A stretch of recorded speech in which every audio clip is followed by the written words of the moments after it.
But now, hey, NBA. There wasn't too much to talk about the NBA, but let's talk about football. We had a big week of the NFL, um, especially from our teams. I know. I'll let you talk about Seattle first, and then I gotta going on my team. But how was your take on Okay. the Seattle big win versus the Rams this weekend? 20-9, I believe. Is that correct? Correct. 20-9, and you clinched your division with that win. So take me through how that came about. I think that game was, I think it was a redemption for us because people really didn't think we could beat the Rams. People thought that Russell Wilson was going to choke again and really not play. But I believe our offensive coordinator probably looked at it at a different viewpoint. Like, you know how like Metcalf was guarded by Ramsey the whole game? Like, he really wanted to incorporate Metcalf on Sunday for us to really try to win, try to like win the NFC West division. And he did that. I mean, he amazingly did that. He got him involved. Lockett got involved. Carson got involved. They got the game-winning touchdown by Hollister.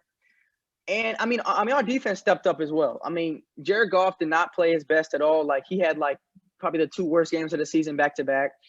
And I'm just glad we can get this division win so we can get like at least try to get the number one seed in the NFC to try to get the first round bye.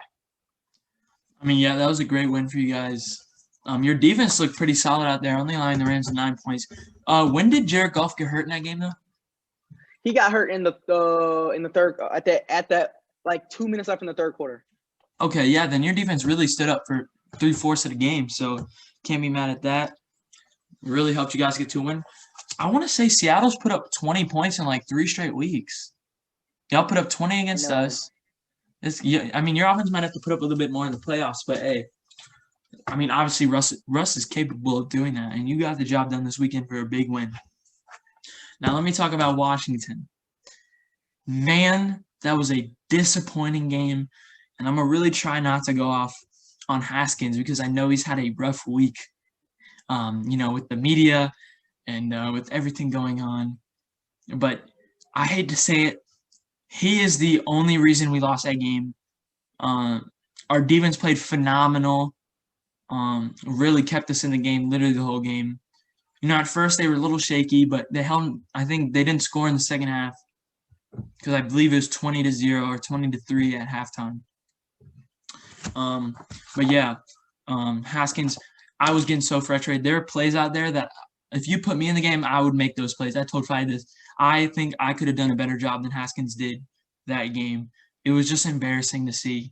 I said this before. Haskins can look like a leader on the field, but off the field, he's nowhere near a leader. He's going to strip clubs. He's breaking protocol. He's not putting in the work. He's not prepared for these situations, and it's really frustrating to see.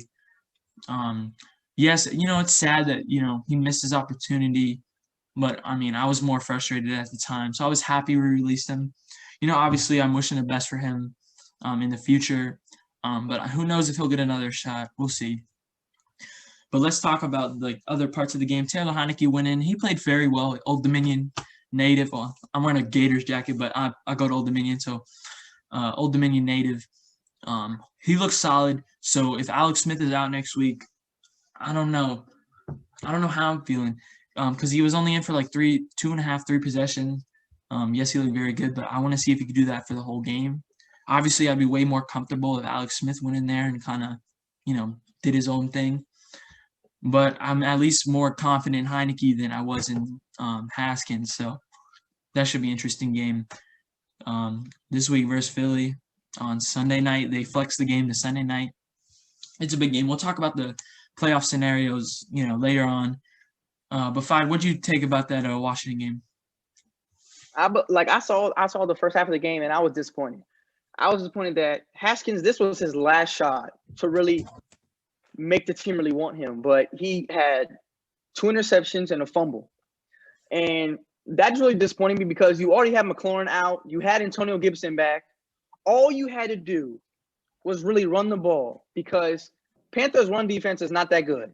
You could have literally just ran it to Gibson the whole game. I think you would have at least had great game. You have really versatile players, McKissick, Inman.